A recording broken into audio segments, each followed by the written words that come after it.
თუ გადავხედავთ ჩვენ და ამერიკის შეერთებული შტატების ურთიერთობების ისტორიას, ეს სრულად ახალი ეტაპია. ეს არის ახალი სტრატეგიული პარტნიორობის შემოთავაზება რეალურად ამერიკის შეერთებული შტატების მხრიდან, ოღონდ შესაბამისი დათქმით. შესაბამისი დათქმები მოიცავს თავისუფალ სასამართლოს, პოლიტიკურ პატიმრების არარსებობას და ბევრ სხვა ისეთ ფაქტორს, რაც არის დემოკრატიული ქვეყნებისთვის დამახასიათებელი. მოდი აი ეს მომენტი რო შევაფასოთ, მათ შორის ჩვენ და ამერიკის ურთიერთობაში. ძალიან სწორად ამბობდით, რა თქმა უნდა, უმნიშვნელოვანესია, რომ ის არის გაკეთებული სწორედ იმ დროს, როდესაც საქართველოს ყველაზე მეტად ჭირდება და საქართველოს ყველაზე მეტად უჭირს, ასე რომ ვთქვათ, ხო? იმიტომ ჩვენ კი გვახსოვს უმნიშვნელოვანესი შეთანხმება სტრატეგიული პარტნიორობის, რომელიც ამდენი ხანი გრძელდებოდა და რაღაცნაირად ქართულოცნებამ მოახერხა, რომ ჩაშლილიყო საბოლოო ჯამში და ამ შემთხვევაში აი ამ ახალი სტრატეგიული პარტნიორობის შეთავაზება ამერიკული მხრიდან კეთდება სწორედ გამყარებული უკვე თვითონ იმ ინსტიტუციებით, რომელიც უმნიშვნელოვანესია ამერიკის დემოკრატიისა და ხელისუფლების ფუნქციონირებისათვის, როგორიც არის კონგრესის წარმომადგენლობითი პალატა და ამის შემდეგ ის უკვე გადაინაცვლებს სენატში, ხო? უმნიშვნელოვანესია ერთი რაღაცის გამო, იმიტომ რომ ერთია, როდესაც შენ აფორმებ შეთანხმებას პარტნიორობაზე ხელისუფლებასთან, რომელიც ხალხს წარმოადგენს, რა თქმა უნდა, და მეორე, როცა ამას უკეთებს შენს მოძმე, შენს პარტნიორ ხალხს, მაშინაც კი, როდესაც იცი რომ დე-ფაქტო ძალაუფლებაში მყოფი ძალა, ამ შემთხვევაში ქართული ოცნება, ყველაფერს გააკეთებს იმისთვის, რომ ეს პარტნიორობა არ შედგეს. მაგრამ აი ეს არის ამაში დევს დემოკრატიული დასავლეთის მთავარი ძალა, რომ ის არის სინამდვილეში ქართველი ხალხის პარტნიორი, ქართველი ხალხის მოკავშირე და არა მისი რომელიმე ხელისუფლების, არა მისი რომელიმე პოლიტიკური პარტიის და არა მისი რომელიმე პოლიტიკური ფიგურის. აი ამ შემთხვევაში ქართული ოცნებამ რაღაცნაირად მოახერხა და უკვე თავისი მმართველობის ბოლოსაც დაუპირისპირდა ყველა იმ გულწრფელ მეგობას, რომელიც ქართულ ხალხს ყავს და პირიქით დაიმეგობრა ყველა ის საეჭვო წარმონაქმნი საერთაშორისო გლობალურ არენაზე, როგორც არის ვთქვათ, იგივე ჰეზბოლასა და ჰამასის წარმომადგენლები, რომელთანაც იმყოფებოდა, ხო? ახალი მეგობრები, სპეციფიკური მეგობრები ყავს და ძალიან კარგი სელექცია აქვს უკვე. კი, აშკარად. დრომ გამოაჩინა, რომ ძალიან სწრაფი, ხო, ეგ არის ეგერთი რომ ძალიან. ამიტომ მნიშვნელოვანია აი ამ დროს, ისე დროს, როცა ქართულ ხალხს ჭირდება ხარდაჭერა ჭირდება იმისთვის, რათა ვიდგეთ მტკიცეთ, რათა მივიდეთ გამარჯვებამდე. სინამდვილეში საქართველოში არის სიტუაცია, როდესაც ვინც უფრო დიდხანს გაძლებს მყარად, ის გაიმარჯვებს. თუ ჩვენ მოვახერხებთ, არ მოუხრით ქეთს ქართულ ოცნებას, არ მივანიჭებთ მას ლეგიტიმაციას, მას აუცილებლად ცუდად ექნება საქმე და ცუდად აქვს უკვე საქმე. მისი ძალაუფლების საყრდენები მორყეულია, ის დგას მხოლოდ ერთ ძალაუფლების სვეტზე, ირაკლი ყოვახიძის კლანზე, რომელიც არ შეიძლება იყოს უფრო მყარი, ვიდრე იყოს სამფეხა ძალაუფლების სისტემა, რომელიც ქონდა აქამდე ბიძინა ივანიშვილს, იგივე ლილუაშვილით, იგივე ღარიბაშვილის კლანით, რომელიც მოშლილია მთლიანად, დეზინტეგრირებულია და მას არ აქვს ძალა რაღაცნაირად შეინარჩუნოს ძალაუფლება, თუ მას არ ექნა საერთაშორისო ლეგიტიმაცია, თუ მას არ ექნა ლეგიტიმაცია ევროკავშირისგან, თუ მას არ ექნა ლეგიტიმაცია ამერიკის შეერთებული შტატებისგან, დიდი ბრიტანეთისგან, რომლებიც არამხოლოდ არ ანიჭებენ მას ლეგიტიმაციას, არამედ გადადიან მოქმედებაზე მის წინააღმდეგ. ქართული ხალხის მხარდასაჭერად, იმ ბრძოლის მხარდასაჭერად, რაც ქართულმა ხალხმა აჩვენა ნოემბრიდან მოყოლებული. გიორგი, სპეციფიკური რეაქცია ქონდათ ამ ყველაფერზე ქართულ ოცნების წარმომადგენლებს, მათ შორის თუ დავაკვირდებით, როგორ რეაგირებდნენ, მოლოდინებს როგორ მართავდნენ ამ კუთხით, რაღაცას გვეუბნება მათ შიგნით არსებულ ვითარებაზე. ანუ ერთი მხრივ რა თქმა უნდა, მათ აქვს ძალიან ნათელი გეგმები ამ ქვეყანასთან დაკავშირებით, მაგრამ მეორე მხრივ მათი მოლოდინები იმისა რა როგორ წავა, აშკარად რეალობასთან ვერ მოდის კორელაციაში. ნუ ერთი რო ის პროტესტი ეგონათ, რომ ჯერ კიდე ამ ახალი წლის დადგომასთან ერთად დამთავრდებოდა, ეგ ერთი, მაგრამ მე აღარ მახსოვს ვიღაც Facebook-ზე წერდა თუ არ ვცდები, რომ აქციაზე ერთი პოლიციელი მეორეს ეუბნებოდა, რომ აი 20 იანვარიც და გადაგორდება. ამ დონეზე ქონდათ ჩაშლილი, რომ აი 20 იანვარი იყო სერიოზული მესიჯი. ტრამპის სერიოზული მესიჯი. უშუალოდ ბიძინა ივანიშვილისგან ის ჯერ გადაეცა მის მინისტრთა კაბინეტს და მე დავიდა ყველა საჯარო უწყებას და საბოლოოდ დავიდა მართლა რიგით პატრულ თანამშრომლებს. რომ აი ეხა და მე დავიშვენოთ ოჯახებში მივალთ. და მე 20 იანვარი რომ მოვიდა და მართლა არ მოხდა ის, რასაც ელოდნენ, მათ ქონდათ სერიოზული რყევა და რისი გამყარება ცადეს მე იმით, რომ ჯერ რაღაც ინაუგურაცია ერთი რელიგიური ჯგუფი არის, კარგი ხალხი არის ძალიან, მათ აქვს სპეციფიკური სულ აქვთ ხოლმე რაღაც მოლოდინი, როდის იქნება მეორე დონეზე. თქო მე ეს რო არ ხდება, ოღონდ აგზელებენ, მე ახალი თარიღები იდება ხოლმე და ეს ასე არის.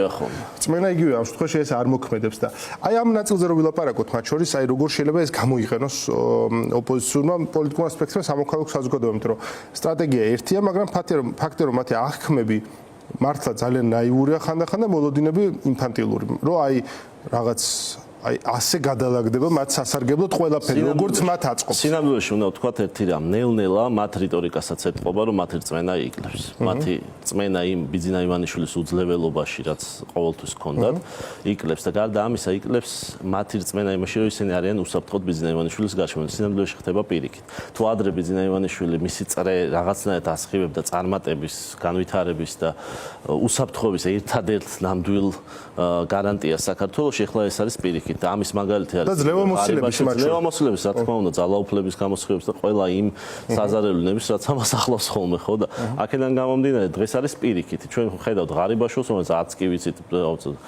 მე მაგალითად აღდგომაზე ვინც ვნახე ყველა სხვადასხვანაირად მომიყვა როგორ წაართვეს პასპორტი ღარიბაშვილს ზოგჯერ ეს აეროპორტში მოხდა ზოგჯერ გამბავშვალ და თავარი ის არის კონსენსუსი ქვეყანაში არის ამ კაცის უფლებები არის შელახული და ეს არის სიმპტომი იმისა რომ სინამდვილეში ბიძინა ივანიშვილი ეხლა უკვე საკუთარი მომხრეებისთვისაც კი და განსაკუთრებით მათთვის ხდება ძალიან საშიში, იმიტომ მასთან ასოცირდება, რას ნიშნავს? მასთან ასოცირდება ნიშნავს იმას, რომ შენ იქნები დასანქცირებული ბრიტანეთის, ამერიკის შეერთებული შტატების მიერ, შენ იქნები დასანქცირებული ევროკავშირის მიერ, ვერსად დემოკრატიულ სამყაროში ვერ წახვალ და შეიძლება მურუსვიძესავით მაღაზიაში ვეღარ გადაიხადო ბარათით, ხო? თანხარად დღესაც, როდესაც რაღაცის ყიდვა მოგინდება. რაც შეეხება ამ შემთხვევაში დასავლეთის მხრიდან აი ესეთი ნაბიჯების დროს მათ ყევას, სინამდვილეში უკვე მათთვისაც ცნობილი ხდება და გასაგები ხდება ის, რომ ბიძინა ივანიშვილს კარგად საქმე აღარ ექნება. ეხლა ისინი უკვე მალე დაიწყებენ ფიქს როგორ გამოვიდნენ ამ სიტუაციიდან მასთან ერთად ან მის გარეშე რაც შეიძლება უნებლად. და ეს იქნება ნამდვილი დასასრული ბიძინა ივანიშვილის ხელისუფლების და ამისთვის საჭირო რომ ჩვენ ვიდგეთ ხარად, ჩვენ ვიდგეთ მტკიცეთ და ბიძინა ივანიშვილმა იცოდეს რომ არც ეხლა, არც ხვალ და არც ეგ მის ხელისუფლებას ლეგიტიმაცია ქართველი ხალხისგან, არც ოპოზიციური სპექტრისგან და არც სამოქალაქო საზოგადოებისგან არ ექნება. სინამდვილეში მისგან გათავისუფლების მთავარი ძალა რაც ჩვენ გვაქვს მდგომარეობს მის არალეგიტიმურობაში, მის არცნობაში და რაც შეეხება ჩვენ სტრატეგიას, სულ 20 სიტყვას ვიტყვი. ხო, აი ჩვენ სტრატეგიის ნაწილი რომ ერთია რომ ეს სანქცია, მაგრამ ეს ვერ ცვლის პოლიტიკურ სიტუაციას, ხო, პოლიტიკურ სიტუაციას შეცვლის აქ ადგილზე ბრძოლის სწორი ორგანიზება. აი ამ მიმართულებით რა გაკვეთილები უნდა ვისწავლოთ უკვე 5 მაისს. ერთი გაკვეთილი ჩვენ საკუთარ თავს ვასწავლეთ რაღაცნაირად პროტესტმა გვასწავლა და ეს არის ის რომ ურყეობა ჩვენი პროტესტის ჩვენი სიმტკიცე და ჩვენი გაუტეხელობა ნიშნავს იმას, რომ ყოველ დღე იკლებს რწმენა მათ რიგებში იმისა, რომ ჩვენ როდესმე მათ ვაღიარებთ ლეგიტიმურ ხელისუფლებას, გავტყლებით და წავალთ სახლში და საქართველოს ცხოვრება გაგრძელდება ისე, როგორც აქამდე იყო. ისევ მოიპარავენ ფულს, ისევ ფეხებს დაიკიდებენ ჩვენს უფლებებს, ისევ რაღაცნაირად მოახერხებენ, რომ ერთი თქვან და მეორე აკეთონ, როგორც ამას აკეთებდნენ 12 წლის მანძილზე, ხო?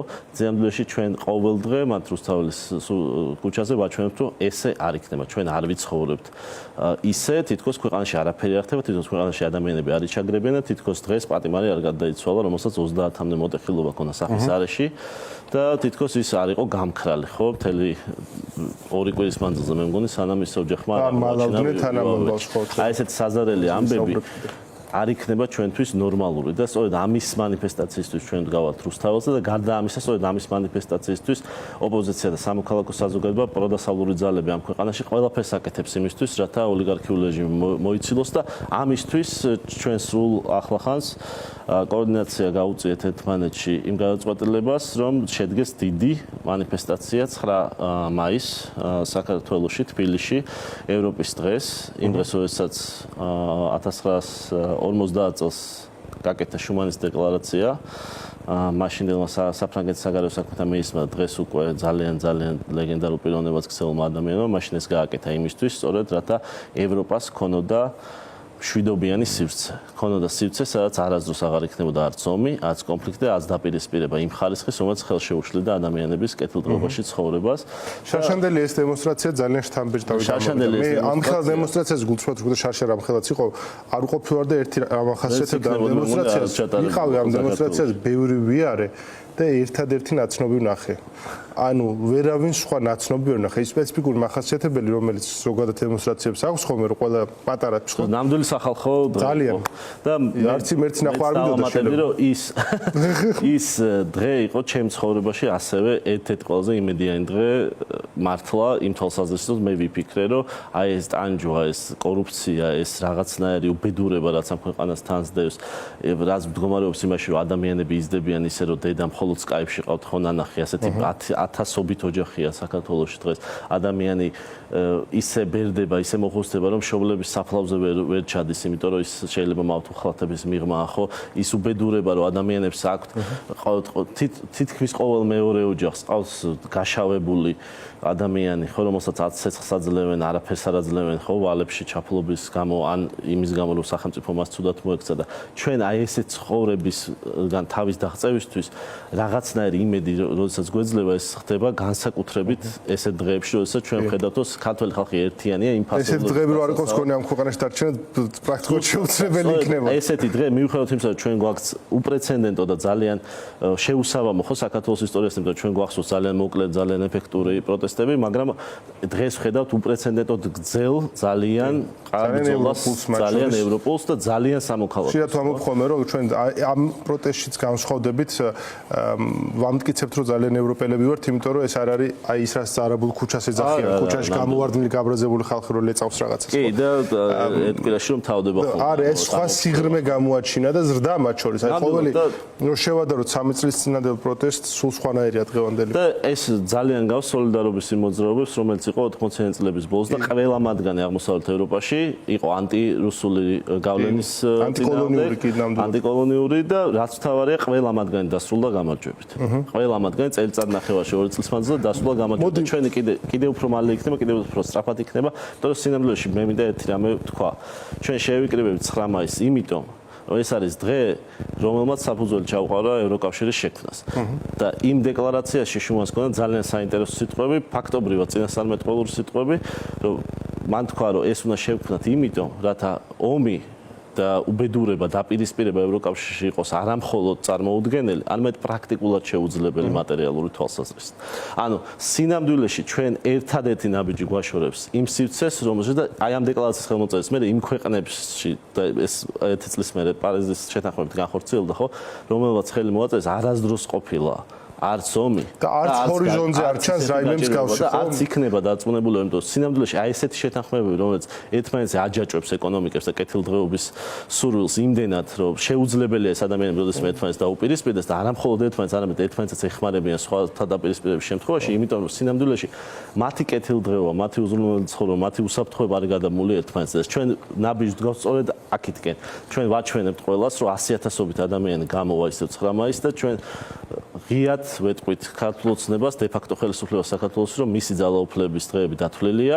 ამ დროს უკვე მიღებული იქნება მეგობარი აქტი, რაც კიდევ უფრო გააძლიერებს ჩვენ პოზიციებს, რაც მთავარია ამ დღეს ჩვენ გვექნება ნებართვა, ეს ნიშნავს იმას, რომ ვერავის დაჯერიმებას ვერ მოახერხებს ქართული დე-ფაქტო ხელისუფლება, ასე რომ ყველას შეუძლია უშიშრად მოვიდეს და დააფიქსიროს საკუთარი პოზიცია. ეს იქნება 17 საათიან სამ სხვადასხვა ადგილას, მანჯანიშვილის მეტროსთან, რესპუბლიკის მოედანზე და ასევე ავლაბრის მეტროსთან, სადაც ჩვენი კოალიცია შეიკრიბება და იქიდან წამოვალთ უკვე 18 საათზე და შევიკრიბებთ ევროპის მოედანზე 7 საათზე, სადაც იქნება ასევე პატარა პროგრამა, რაც მე ვფიქრობ ძალიან გაახარებს ყველა იქ მყოფ ადამიანს.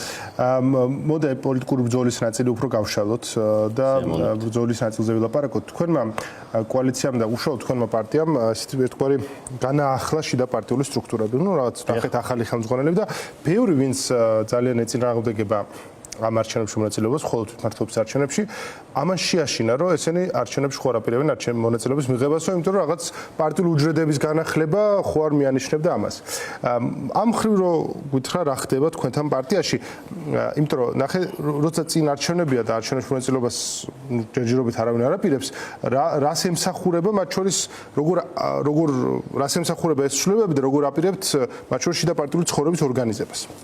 კარგი შეკითხვაა ძალიან დიდი მადლობა ამისთვის, იმიტომ რომ მართლა ქართულმა ოცნებამ მოახერხა და იმდენად ელიან ხოლმე ხანდახან რაღაცნაირად ერთმანეთს უთხრან, რომ აი არის თარიღი, როცა ჩვენი ლეგიტიმაცია მოხდება ვინმეს მიმართ, რომ ესეთ ჭორებს იგონებენ ხოლმე და ძალიან კარგია რომ უპასუხოთ. სინამდვილეში კოალიცია ცვლილებისთვის შეიქმნა გაზაფხულზე, როცა პარტია ახალი დაფუძნა და შემდეგ პარტია დროასთან და პარტია გიშთან ერთად უკვე ივნისის თვიდან გაკეთდა ეს კოალიცია, რომელმაც ყველა exit poll და სანდო exit poll-ით დასავლეთის მიერ აღიარებული და ჩატარებული exit poll-ით პირველ ადგილზე გავიდა პროდასალურ ძალებს შორის, ხო? ეს ჩვენ მოვახერხეთ სულ რამდენიმე თვეში და სათქმელია ის, რომ ჩვენ არც ერთ რეგიონში მაშინ არ ქონდა რეგიონული ორგანიზაცია, როგორც პარტიული სტრუქტურა, ჩვენ მქონდა მხოლოდ საარჩევნო შტაბები. სინამდვილეში ჩვენ ეხლა შევქმნით რეგიონული ორგანიზაციები, რა თქმა უნდა, იმ საარჩევნო შტაბებს, რომელიც მონაწილეობა მიიღეს უკანასკნელ არჩევნებში, გაყავდა ეს არჩევნები და აქედან რა ამოცანები დაუსახეთ მათ? ჩვენ ვიმუშავეთ ახლა იმისთვის, რომ პარტიის სტრუქტურები იყოს კიდევ უფრო მყარი, არ ეფუძნებოდეს მხოლოდ საარჩევნო შტაბებს, პირიქით, ვინაიდან ჩვენ არ ვემზადებით ახლა არანაირი არჩევნებისთვის, ამიტომ ჩვენ შევქმნით პოლიტიკური ორგანიზაციები, რაც ყველა სხვა პარტიას ალბათ ეკნებოდა ჩვენს მდგომარეობაში და უბრალოდ ჩვენ ახალი პარტია ვართ, ახალი კოალიცია ვართ და ამის გაკეთება გვიწევს ახლა, ვინაიდან ზაფხულში ამის დრო არ იყო, ჩვენ გვჭირდებოდა საარჩევნო შტაბები, ვინაიდან არჩევნები იყო ძალიან ახლოს და წინა საარჩევნო კამპანია იყო უკვე დაწყებული. რაც შეეხება ამოცანებს, რომლებიც დაუსახეთ, რა თქმა უნდა, პირველ რიგში ეს არის გავრცელება სიმართლის რეგიონებში, რაც ძალიან რთული ამოცანაა. სიმართლის იმის თაობაზე თუ როგორ უჭერს ქართულ ოცნებას, ვინაიდან განსაკუთრებით დიდი რესურსი ქართული ოცნების მიდის რეგიონებში, იმისთვის რათა ხალხი მოტყუდეს და რაღაცნაირად დააჯერონ ადამიანებს, რომ მისი ლეგიტიმაცია სულ მალე მოხდება, სინამდვილეში ჩვენ გავაკეთებთ ყველაფერს, რომ ამ ხალხმა ეს არ დაიჯეროს, მათ შორის ლიდერების ჩართულობით იქნება რეგიონებში ეს და მათ შორის ასევე ის, რომ ჩვენ უნდა ვცადოთ, რაც შეიძლება მაგრად შევარყიოთ ძალაუფლების საყრდენები არა მხოლოდ დიდ ქალაქებში, რაც ფაქტობრივად მორღვეულია ქართული ოცნების მხრიდან, იმიტომ რომ დიდ ქალაქებში ქართული ოცნების წარმომადგენლები ვერ ბედავენ იმ დაცული შენობებიდან გამოსვლას, რომელშიც ატარებენ მთელ ცხოვრებას და შევარყიოთ. არის თბილისში სოციალურად იზოლირებულები არის საქმე. თბილისში ესე არის და აი ყველაფერი აქვს ფული, ამაზე ბრაზობენ ზუსტად რომ ბათუმში, ქუთაისში ისინი ვერ ბედავენ ხოლმე ამის ღიად და ღიად ხალხის წინაშე წარდგომას ხო და ამიტომ ჩვენთვის მნიშვნელოვანია რომ აი ეს საყრდენები მაქსიმალურად მოვარყიოთ რეგიონებში სოფლადაც რათა არ დარჩეს ქართულ ოცნებას რესურსი რომ რაღაცნაირად იმანიპულიროს თუნდაც ერთი ქართველი მოქალაქით, რომელსაც აღარ უნდა ცხოვრება გაჭირვებაში, აღარ უნდა ცხოვრება მუდმივ შიშში, მუდმივ საფრთხეში, არა მხოლოდ სხვა სახელმწიფოების, არამედ საკუთარი სახელმწიფოსი, საკუთარი მთავრობის, საკუთარი ხელისუფლების, ისევე როგორც იმ ადამიანებს, რომლებიც ამდენი თვეად განან რუსთაველზე და ჩვენ ყოველ ჩვენ მოქალაქეს გავაძლიერებთ, სადაც უნდა ცხოვრობდეს ეს. ანუ არჩევნებთან დაკავშირებით თქვენი პოზიციები მათ შორის წარმოგიდგენთ რომ იქნება მყარი და არ ჩვენ დეკლარაციას გავაცნობთ ამასთან დაკავშირებით. ჩვენ არ ვაპირებთ რა შემთხვევაში ექვემდებარება ცვლილებას? მოდი მაშინ ასე ვიქნებით. მხოლოდ იმ შემთხვევაში, რაც ეს ღიათაც დავაფიქსირეთ, თუ ჩვენ გვექნება საქართველოში შეცვლის საარჩევნო ადმინისტრაცია, თუ ჩვენ გვექნება დავების გამოძიების ეფექტური მექანიზმი, რაც გულისხმობს მოსამართლეთა ვეტიქსი, რომ სხვა შემთხვევაში ეს ვერ მოხდება და თუ რა თქმა უნდა გათავისუფლებიან პოლიტპატიმრები, რაც ასევე ჩვენი მორალური ვალდებულება არის. სხვა შემთხვევაში და რა თქმა უნდა ჩაინიშნება ახალი საპარლამენტო არჩევნები, რომლის გარეშეც საქართველოში ვერ განიმუხტება პოლიტიკური კრიზისი, და თუ ვერ განიმუხტა პოლიტიკური კრიზისი, კონსენსუსი არსებობს 2/3 საქართველოს მოქალაქეების ჯერა რომ თუ არ განიმუხტა პოლიტიკური კრიზისი, საქართველოში დაიწყება ეკონომიკური კრიზისი და როდესაც ასეთი რწმენა არის ქვეყანაში, ეს აუცილებლად აი ზუსტად გამოიცანი რის კითხვასაც ვაპირებთ ეკონომიკასთან დაკავშირებით, მინდოდა მეკითხა და ეს არის ბოლო კითხვა.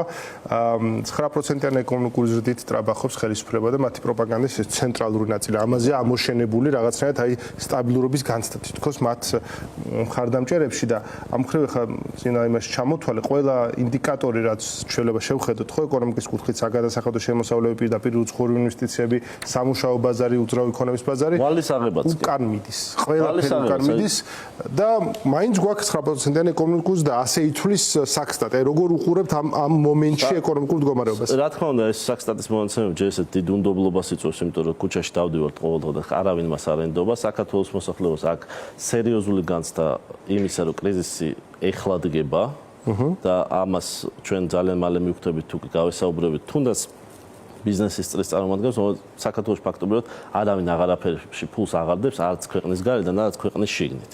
ყველას აქ რაღაცნაირად შემოჭერილი მაქსიმალურად კამარი, იმიტომ რომ ყველა მიცის, რომ რაღაც პერიოდი იქნება, როდესაც ჩვენ უნდა უბრალოდ გაუძლოთ ამ ეკონომიკურ კრიზისს, სანამ ხელისუფლება არ წავა სახში და არ მოვა ახალი დემოკრატიული ხელისუფლება, რომელიც მოიტანს არა მხოლოდ თქვათ ადამიანის უფლებების თვალსაზრისით ევროპულ ვითარებას საქართველოში, არამედ ნამდვილ ეკონომიკურ წესვლას, იმიტომ რომ ჩვენ გვექნება ეკონომიკური შეთანხმება თავისუფალ ვაჭრობას ამერიკის შეერთებულ შტატებთან, ჩვენ გვექნება თავისუფალი ვაჭრობის შეთანხმება ევროკავშირთან და ჩვენ გვექნება ყველა ის შესაძლებლობა, რაც მხოლოდ რამდენიმე ქვეყანას აქვს სოფლიოში, რომ ყველა ამ დიდ აქტორთან ვივაჭროთ თავისუფლად, ხო რაც ქართული ოცნების პირობებში, ამ დე ფაქტო ხელისუფლების პირობებში შეუძლებელია. და ჩვენ ძალიან კარგად ვიცით ერთი რამ. ყოველი კვარტალური მონაცემები რო შევაფასოთ, ხო, თუ ბიუჯეტი არ ივსება ისე როგორც მოსალოდნელი იყო, ქვეყანაში აშკარად დგას კრიზისის ნიშნები, ხო? და ამ კრიზისის ნიშნები ჩვენ მარტივად შეგვიძლია ვიპოვოთ თვითონ მათ მიერ გამოქვეყნებულ მონაცემებში. აი მაგალითად, მათ ღიად თქვეს, რომ საგარეო ვალის რაც უნდა აეღო ქვეყანას პირველ კვარტალში 50% ვერ იშოვეს. ეს არის მხოლოდ პირველი კვარტლის მონაცემები. თქვენ წარმოიდგინეთ, კიდევ უფრო გაუჭირდებათ მეორე და მესამე კვარტალში იმ ნახევრის შოვნაც კი, რომელიც დღეს არის. სწორედ ამიტომ დადის დავითაშვილის ვიზიტი ამერიკაში გვემახსოვრება, ხო? იქ რათა ევედროს იქ მსოფლიო ბანკს და სხვა ინსტიტუციებს რაღაცნაირად ფული და ზუსტად ვიცით, რომ იქ უარი უთხრეს და სინამდვილეში შიდავალი იქნება კიდევ უფრო ძვირი, კიდევ უფრო რთულად მოსაპოვებელი და დასთავარი ამოწურვა. შიდავალი კატასტროფა არის ეკონომიკა. ვალი ზოგადად კარგი არ არის, მაგრამ მით უმეტეს შიდავალს თავის სპეციფიკური მის მოყვება ჩვენ ვიცით სინამდვილეში, რომ საქმე ცუდად აქვს, საქმე იმაზე უფრო ცუდად აქვს, ვიდრე ეს წარმოგვიდგენია და იმაზე ცოტა დაგვრჩა გასაძლები, ვიდრე წარმოგვიდგენია. ძალიან მალე საქართველოს ეყოლება ახალი დემოკრატიული კოალიციური მთავრობა, რომელიც შეიყვანს საქართველოს ევროკავშირში, აღადგენს სტრატეგიულ შეთანხმებას ამერიკასთან და იქნება კიდევ უფრო უკეთესი შეთანხმება მეგობარი აქტის წყალობით, გვექნება შესაძლებლობა გქონდეს უვიზო მიმოსვლა როგორც ევროკავშირში, ესე ამერიკის შეერთებულ შტატებთან, გვექნება თავისუფალი ვაჭრობის შეთანხმებები ამ დიდ ქვეყანასთან, დიდ ბაზართან, დიდ ეკონომიკასთან, რომელიც ერთად ასობით თითქმის 800 მილიონზე მეტ ადამიანზეა საუბარი, ყველაზე უფრო შემძლე და გადახვდისუნარიან ადამიანზე, სადაც შეგვეძლება რომ გავიტანოთ ქართული პროდუქტები, ხო? და ამის საბეჭდოდ რას გვეუბნება ქართული ოცნება დე ფაქტო მთავრობა, რომ ჩვენ უნდა ვივაჭროთ უზბეკეთთან, თურქმენეთთან და ხოლო რუსეთის მიერ მოფწიჭკულ ქვეყნებთან, რომელსაც არაფრის შემოთავაზება საქართველოსთვის ახლის. ამ ხრივ არ შეუძლია. რაც თავარია იმის, რაც ქართულ ხალხს უნდათ, არ შეუძლია. ამ ოპტიმისტურ ნოტაზე მგონი რომ ყველაფერი კარგად შეგვიძლია დავასრულოთ. ერთად და რაც თავარია გელოდებით ყველა 9 მაისს, რათა ვაჩვენოთ სოფლიოსო ჩვენ ვართ ერთიანები და ჩვენ გადაწყვეტილება. 9 მაისს მე 26 მაისს მომდის, 26 მაისსაც რაღაცა სპეციფიკური გეგმებია, ხო? მაშინ ბოლოს მაინც ვიკითხავ. ეს არის სალომე ზურაბიშვილის გარშემო შექმნილი დარაზმულობის რაღაცა ორგანიზებით ხდება ეს ყველაფერი, ხო? არსებობს პაატა ბურჩულაძესთან დაკავშირებული კიდე რაღაც ერთგვარი საკონსულტაციო პლატფორმა, ასე ვთქვათ. და აი თქვენ როგორ ხართ ერთგანაც ხართ მეორეგან როგორ ხდება ეს ამბავი? მთელ რიგ შემთხვევებში ყველა საკონსულტაციო პლატფორმას ყოველთვის გამოვიყენებთ, ვინაიდან ჩვენთვის მნიშვნელოვანი არის კოორდინაცია, ჩვენ გვესმის, რომ საქართველოს ჭირდება კოალიციური მთავრობა და ჩვენ ვიქნებით ყოველთვის კოალიცირობის მომხრე, ჩვენ ვიყავით ყოველთვის პირველივე დღიდან ქართული კარტის მომხრე და ჩვენ საარჩევნო პროგრამის განუყოფელი ნაწილი იყო ის, ჩვენ ყოველთვის დავჩებით პრინციპულები ამ თვალსაზრისით. ერთადერთი რის გამოც ჩვენ არ მივიღეთ მონაწილეობა გარკვეულ ფორმატში სალომე ზურაბიშვილის კოორდინაციას იმ ფორმატში, რომელიც არსებობდა, ეს იყო ის, რომ პარტიების შეთანხმება ვერ მოხერხდა იმაზე, რომ ჩვენ ღიად გვეთქვა, რომ არ მივიღებთ მონაწილეობას თვითმმართველობის არჩევნებში, მანამ სანამ არ განხორციელდება ის ცვლილება, რომელზეც ჩვენ უკვე ვისაუბრეთ. სწორედ ამიტომ ჩვენ რა თქმა უნდა ამ შემთხვევაში ეს იყო ჩვენთვის პრინციპული ნაწილი. სხვა შემთხვევაში მით უმეტეს საგარეო თვალსაზრისით, მით უმეტეს ასეთი საერთო მნიშვნელობის დღეების დასაორგანიზებლად ჩვენ ყოველთვის ვიქნებით ღია ყველა სხვა პოლიტიკურ ძალასთან და არაპოლიტიკურ ძალებთან. მადლობა ძალიან.